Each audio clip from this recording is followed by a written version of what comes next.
ప్రియ దేవుని బిడ్డలారా, బైబిల్ చదవటం వినటం వల్ల మనలో విశ్వాసం పెరుగుతుంది. మన మార్గానికి త్రోవ చూపుతుంది. సమస్త జనులను శిష్యులనుగా చేయడి మత్తయి 28:19 వచనంలో దేవుని వాక్యం తెలియచేస్తోంది. తెలుగు బైబిల్స్ను ఆర్ఆర్కే మూర్తి గారు రీసెర్చ్ చేసి విశ్లేషణ చేసిన బైబిల్లోని ప్రతి అధ్యాయాలను వచనాలను వరుస క్రమంలో అనగా ఆదికాండం నుండి ప్రకటనా గ్రంథం వరకు ఇవ్వబడుతుంది. ప్రతి ఒక్కరూ ఆధ్యాత్మికంగా విశ్వాసంలో బలపడి మీ జీవితంలో ఎదుర్కొంటున్న సమస్యల నుండి విడుదల పొందండి. ప్రతి ఒక్కరూ మీ దీవెన టీవీని సబ్స్క్రైబ్ చేసి ఈ వాక్యాన్ని లైక్ చేసి మీ మిత్రులకు బంధువులకు షేర్ చేయండి. దేవుని సువార్తను ప్రకటింపబడుటలో మీరు పాలిభాగస్తులు కండి. ప్రియ శ్రోతలు, ఈరోజు మనం యెషయా గ్రంథం 52వ అధ్యాయం వినబోతున్నాము. సియోను, లే లే, నీ బలమును ధరించుకో. పరిశుద్ధ పట్టణమైన యెరూషలేమా, నీ సుందర వస్త్రములను ధరించుకో. ఇక మీదట సున్నతి పొందనివాడు ఒక్కడైనా, అపవిత్రుడు ఒక్కడైనా నీ లోపలికి రాడు. అవును, దేవుడు తన ప్రజలను సమకూరుస్తాడు. వారు దేవుని నుండి బలం పుంజుకుంటారు. సియోను పరిశుద్ధ పట్టణం, పవిత్ర నగరం. పాపులు, దేవునికి దూరమైపోయిన వారు పురద్వారం గుండా లోపలికి రావటానికి వీలు కాదు. ధూళి దులుపుకో యెరూషలేమా, లేచి కూచో. చెరపట్టబడిన సియోను కుమారి, నీ మెడకట్లు విప్పుకో. నీ మెడకట్లు దాస్యానికి గుర్తులు. సియోను కుమారి, నీవింతవరకు శత్రువు చేతుల్లో చెరలో ఉన్నావు. నీకిప్పుడు విడుదల కలిగింది. యెహోవా ఈలాగు సెలవిస్తున్నాడు, మీరు ఊరికే అమ్మబడ్డారు గదా, నేను మిమ్ములను శత్రువులకు అమ్మివేశానంటారా? వారి నుండి ఒక్క పైసా కూడా తీసుకోలేదే. మిమ్ములను ఊరికే విక్రయించాను. అందుచేత రూకలివ్వకుండానే మిమ్ములను విమోచిస్తాను. మీరు ఉచితంగానే విమోచింపబడతారు.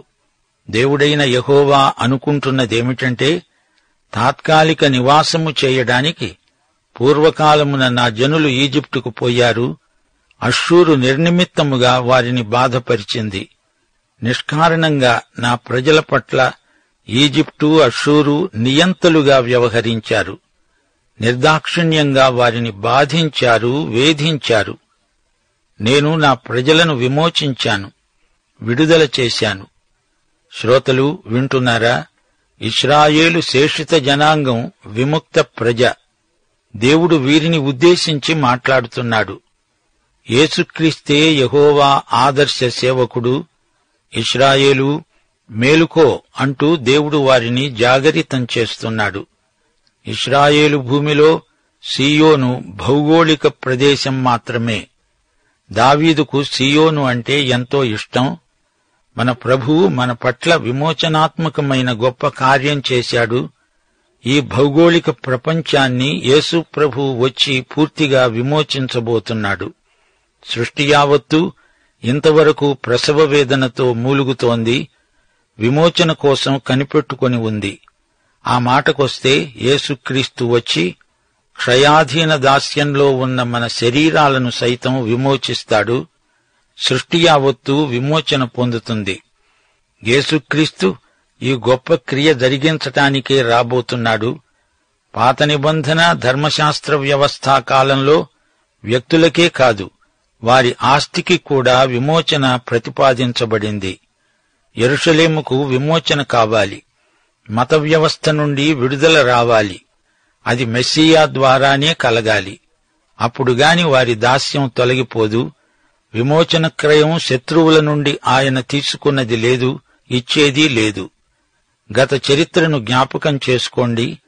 యాకోబు ఆహ్వానం మీద ఈజిప్టుకు వెళ్లాడు. అయితే అతని సంతానం ఈజిప్టుకు బానిసలైపోయారు. అలాగే అష్షూరీయులు కూడా ఇశ్రాయేలును ఎంతో వేధించారు. అయితే 1000 ఏండ్ల పరిపాలనలో ఇవేవీ ఉండవు. 5వ వచనం, నా జనులు ఊరికే కొనిపోబడ్డారు. వారిని బాధపరిచేవారు వారిని చూచి గర్జిస్తున్నారు. ఇదే యెహోవా వాక్కు. దినమెల్లా నా నామము దూషించబడుతోంది. దేవుడు ప్రశ్నిస్తూ ఇదంతా ఏమిటి అంటున్నాడు. నా ప్రజలేమిటి, బానిసలైపోవటమేమిటి? నిష్కారణంగా వీరికి శత్రువుల చేతిలో ఇన్ని ఇక్కట్లు ఎందుకు కలగాలి? నా ప్రజలను అణగద్రొక్కేవారు గర్జిస్తారా? అంతగా రెచ్చిపోతున్నారేమిటి? నా నామమును దినమెల్లా దినదినము ఎడతెగకుండా దూషించటమే వారి పని. వీరి మాటలు, చర్యలు అంతా దుర్భరమైన దైవ దూషణ. కావున ఇక్కడ నేనేమి చెయ్యాలి? ఇదే యెహోవా వాక్కు. నా జనులు నా నామమును తెలుసుకుంటారు. నా నామమును నా జనులకు నేనే ప్రత్యక్షపరుస్తాను. నా నామ మహాత్మ్యమెట్టిదో వారు తెలుసుకుంటారు. నేనున్నాను అని చెప్పేవాడను నేనే, మాట్లాడుతున్నది నేనే, ఉన్నవాడను అనబడినవాడను అన్నది నేనే కదా. నేనెవర్నో తెలుసుకుంటారు, నన్ను గుర్తిస్తారు. ఆ దినాన వారికి కనువిప్పు కలుగుతుంది. ఆ రోజున ఆయన బహిరంగంగా నేనే అని తనను తాను ప్రత్యక్షపరుచుకుంటాడు. మొదటిసారి ఆయన వచ్చినప్పుడు ఆయన స్వకీయులే ఆయనను అంగీకరించలేదు. ఈసారి అందరూ ఆయనను అంగీకరించక తప్పదు. 7వ వచనం, సువార్తను ప్రకటిస్తూ సమాధానాన్ని చాటిస్తూ రక్షణ సమాచారము ప్రకటించేవాని పాదములు, నీ దేవుడు ఏలుతున్నాడని సీయోనులో చెబుతున్న వాని పాదములు పర్వతముల మీద ఎంతో సుందరములై ఉన్నవి. సువార్త రక్షణ వార్త. ఇది సమాధాన సువార్త. ఈ సువార్తను చాటించటానికి పర్వత సీమల్లో తిరిగే సువార్తికుల పాదములు ఎంతో సుందరమైనవి. ఇశ్రాయేలు దేవుడే ఏలిక, ఆయన పరిపాలిస్తాడు అనే వార్తను ప్రకటించేవారు ధన్యులు. తిరిగి తిరిగి వారి పాదాలు దేవుని దృష్టిలో ఎంతగానో రాణిస్తాయి, అందంగా కనపడతాయి. సువార్తికుల పాదాలను దేవుడు ఎంతగానో ప్రశంసిస్తున్నాడు. రోమాపత్రిక 10వ అధ్యాయం 15వ వచనంలో అపొస్తలుడైన పౌలు ఇదే వచనాన్ని ఉదహరిస్తున్నాడు. ప్రకటించేవారు లేకుండా వారెలా వింటారు? ఇందు విషయమై వ్రాయబడి ఉన్నది, ఉత్తమమైన వాటిని గూర్చిన సువార్తను ప్రకటించు వారి పాదాలు ఎంతో సుందరమైనవి. దేవునికి స్తోత్రం. ఆలకించు, నీ కావలివారు పలుకుతున్నారు, కూడుకొని బిగ్గరగా పాడుతున్నారు. యెహోవా సీయోనును మరల రప్పించగా వారు కన్నులార చూస్తున్నారు. తాము చూస్తూ ఉండగానే యెహోవా తన ప్రజలను వారి స్వస్థలానికి రప్పిస్తున్నాడు. ఇది చూచి వారెంతో ఉల్లసిస్తున్నారు, ఆనందగానాలు సలుపుతున్నారు. ప్రాకారముల మీద కావలివారు రేయైనా పగలైనా దేవుణ్ణి స్తుతిస్తూ ఉంటారు. వారు మౌనంగా ఉండరు. యెరూషలేమునందు పాడై ఉన్న స్థలములారా, ఉత్సహించి ఏకముగా సంగీతగానం చెయ్యండి. యెహోవా తన జనులను ఆదరించాడు, యెరూషలేమును విమోచించాడు. యెరూషలేము శిథిలాలు ఉద్రేకంతో ఆనందగీతాలు ఆలపించటం విశేషం. దేవుడు తన ప్రజలకు ఆదరణ గొలిపే మాటలు చెప్పాడు, గొప్ప కార్యం జరిగించాడు. విమోచనాత్మక క్రియ చేసి ఆదరణ కలిగించాడు. సమస్త జనముల కన్నుల ఎదుట యెహోవా తన పరిశుద్ధ బాహువును బయలుపరిచాడు. భూదిగంత నివాసులందరూ మన దేవుని రక్షణ చూస్తారు. సకల శరీరులు దేవుని రక్షణను కన్నులార చూస్తారు. వంకర మార్గాలు తిన్ననివవుతాయి, కరుకు మార్గాలు నున్నవి అవుతాయి. యెహోవా ఆశ్చర్యకార్యాలు చేశాడు. ఆయన దక్షిణ హస్తము, ఆయన పరిశుద్ధ బాహువు. ఆయనకే విజయం, దిగ్విజయం.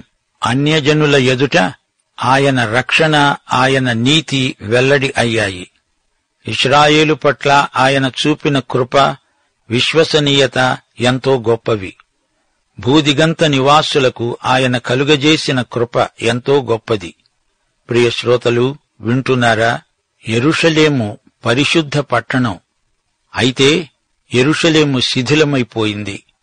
కాని దేవుడు దాని మునుపటి వైభవాన్ని తిరిగి పునరుద్ధరిస్తాను అంటున్నాడు. చరిత్ర దేవుని ఆధీనంలో ఉంది. ఆయన చరిత్రకు దేవుడు గదా.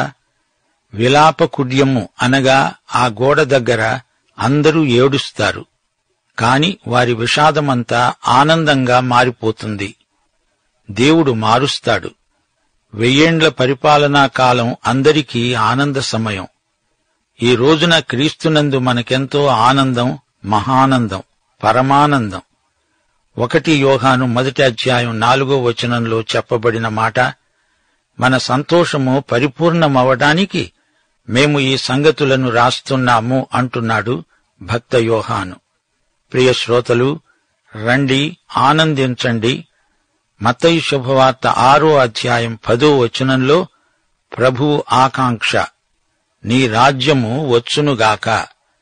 ప్రభువు వారి ప్రార్థన కోరిక తీరా నెరవేరినప్పుడు 1000 ఏండ్ల ఏలుబడి కాలంలో మన ఆనందానికి అవధులుండవు. అందులో కన్నీరుండదు, బాధ ఉండదు, ఏడ్పు ఉండదు. అంతటా ఆనందోత్సాహాలు వెల్లివిరుస్తాయి. 11 వెళ్ళండి, పోండి, అక్కడి నుండి వెళ్ళిపోండి. అపవిత్రమైన దేనినీ ముట్టకండి, దాని యొద్ద నుండి తొలగిపోండి. యెహోవా సేవోపకరణములను మోసేవారలారా, మిమ్మును మీరు పవిత్రపరచుకోండి. మీ సంకెళ్లను, దాస్య బంధకాలను తెంచి అవతల పారేయండి. బబులోనును దానికి సంబంధించిన అపవిత్ర సంకేతాలన్నిటినీ వదిలించుకోండి. మీరు దేవునికి చెందిన పరిశుద్ధ ప్రజలు కదా, మిమ్మును మీరు పవిత్రపరచుకోండి. శుచిగా, పరిశుద్ధంగా ప్రభువు సేవోపకరణములను మోస్తూ మీ స్వంత స్థలంలో అడుగిడండి. పదండి, మీరు త్వరపడి బయలుదేరరు, పారిపోయే రీతిగా వెళ్లరు. యెహోవా మీ ముందర నడుస్తాడు. ఇశ్రాయేలు దేవుడు మీ సైన్యపు వెనుకటి భాగమును కావలి కాస్తాడు. చూడండి, మీరేమీ భయపడనక్కర్లేదు. ప్రాణాల కోసం పరిగెత్తిపోవాల్సిన పనిలేదు. మీ ప్రభువు మీకు ముందు నడుస్తూ ఉంటే ఇంకా భయమెందుకు? వెనుక నుండి కూడా మిమ్ములను కాపాడతాడు. ఇశ్రాయేలు దేవుడు మీకు కాపుదల. 2 కొరింథీ 6:17 మీరు వారి మధ్య నుండి బయలువెడలి ప్రత్యేకంగా ఉండండి. అపవిత్రమైన దానిని ముట్టవద్దని ప్రభువు చెబుతున్నాడు. నీతిమంతులు నడిచే మార్గం సరైనది. 13 దేవుని సేవకుడు శ్రమబాధితుడు, అందరి చేత విసర్జింపబడినవాడు. ఆలకించండి, నా సేవకుడు వివేకముగా ప్రవర్తిస్తాడు. అతడు హెచ్చింపబడి ప్రసిద్ధుడై మహాఘనుడుగా ఎంచబడతాడు. నిన్ను చూచి ఏ మనిషి రూపము కంటే అతని ముఖమును, నరరూపము కంటే అతని రూపమును చాలా వికారమని చాలామంది ఏలాగు విస్మయముందారో అలాగే అతడు అనేక జనములను చిలకరిస్తాడు. రాజులు అతణ్ణి చూచి నోరు మూసుకుంటారు. తమకు తెలియజేయబడని సంగతులు వారు చూస్తారు, తాము వినని దానిని గ్రహిస్తారు. ఈ వచనాలలోని వ్యక్తి యేసుక్రీస్తే. ఫిలిప్పీ పత్రిక 2:9 చూచి ఈ ప్రవచనం నెరవేర్పును గుర్తించండి. ఆయన దేవుని స్వరూపము గలవాడై ఉండినా మనుష్యుల పోలికగా పుట్టి దాసుని స్వరూపమును ధరించుకొని తనను తానే రిక్తునిగా చేసుకున్నాడు. ఆకారమందు మనుష్యుడుగా కనపడి శిలువ మరణము పొందునంతగా విధేయత చూపినవాడై తనను తాను తగ్గించుకున్నాడు. అందుచేత పరలోకమందున్న వారిలో గాని, భూమి మీద ఉన్న వారిలో గాని, భూమి కింద ఉన్న వారిలో కాని ప్రతివాని మోకాలు యేసు నామమున వంగునట్లు, ప్రతివాని నాలుక తండ్రి అయిన దేవుని మహిమార్థమై యేసుక్రీస్తు ప్రభువని ఒప్పుకొనున్నట్లు దేవుడు ఆయనను అధికముగా హెచ్చించి ప్రతి నామమునకు పైనామమును ఆయనకు అనుగ్రహించాడు. ఈ సందర్భంలో రోమాపత్రిక 15:21 ఆయనను గూర్చిన సమాచారము ఎవనికి తెలియబడలేదో వారు చూస్తారని, వినని వారు గ్రహిస్తారని వ్రాయబడింది. కీర్తనలు 22:6-7 నేను నరుడను కాను, నేను పురుగును, నరుల చేత నిందించబడినవాడను, ప్రజల చేత తృణీకరించబడినవాడను. నన్ను చూచిన వారందరూ పెదవులు విరిచి తల ఆడిస్తూ నన్ను అపహసిస్తున్నారు. ప్రియశ్రోతలు, వింటున్నారా? నీవు పుట్టావు అంటే నీ తల్లి ఎంతో ప్రసవవేదన పడి నిన్ను కన్నది అని అర్థం. అలాగే మనలను నూతన సృష్టిగా చేయడానికి ప్రభువు ఎంత వేదన చెందాడో ఒక్కసారి యోచించండి. యేసుక్రీస్తు శిలువ వేతను ఒక్కసారి ధ్యానించండి. యేసు శిలువపై ఏమి చేశాడో అదంతా ఏ మానవుడు పూర్తిగా గ్రహించజాలడు. అసలు ఆ క్షణంలో అంతటా గాఢాంధకారం అలుముకున్నది.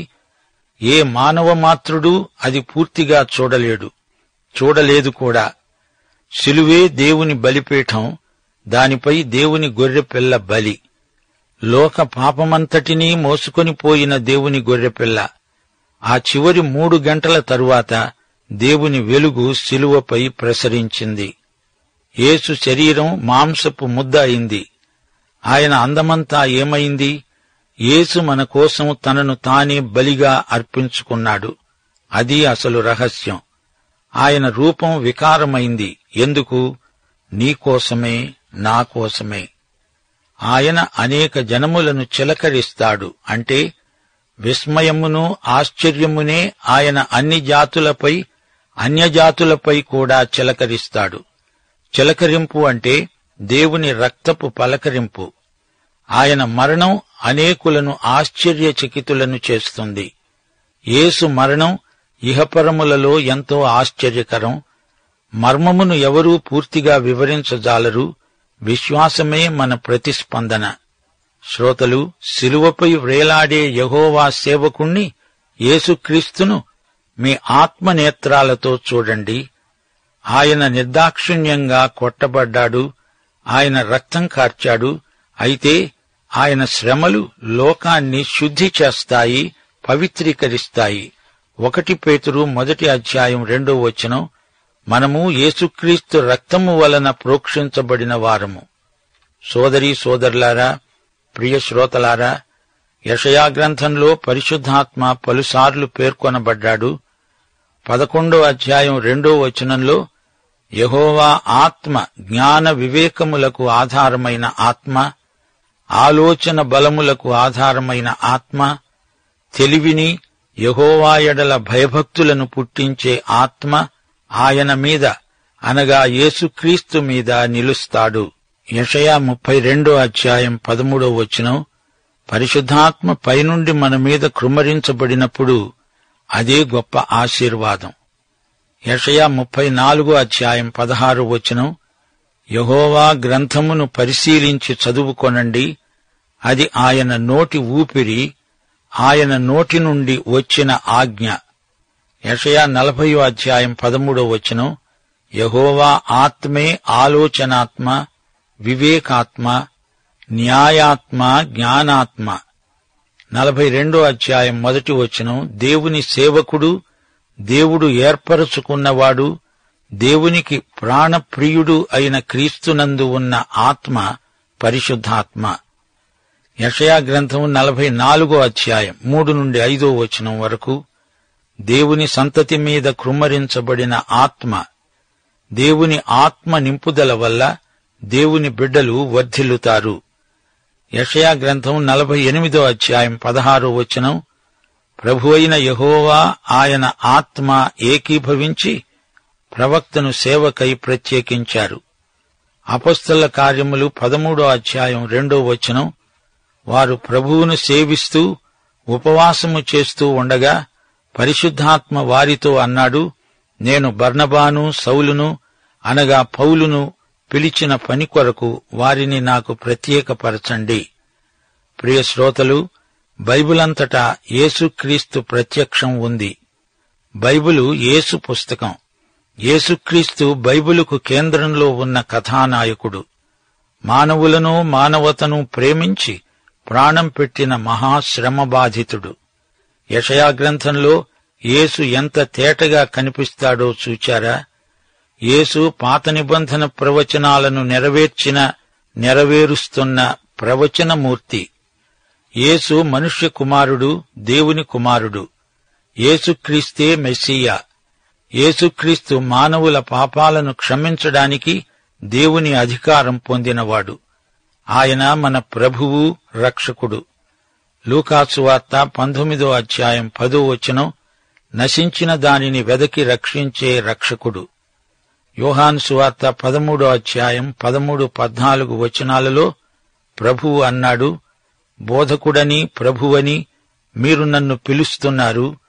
నేను బోధకుడను ప్రభువును గనుక మీరు ఇలా పిలవడం న్యాయమే. కాబట్టి ప్రభువును బోధకుడను అయిన నేను మీ పాదములు కడిగిన ఎడల మీరు ఒకరి పాదాలు ఒకరు కడుగవలసిందే. అంటే యేసు నాకు నీకు ఏమి చేశాడో అదే మనం ఒకరికొకరం చేసుకుంటూ ఉండాలి. పాఠం సమాప్తం. ప్రభు అయిన యేసుక్రీస్తు వారి కృప, తండ్రి అయిన దేవుని ప్రేమ, పరిశుద్ధాత్మ యొక్క అన్యోన్య సహవాసము మనకందరికీ సదాకాలము తోడై ఉండునుగాక. ఆమేన్.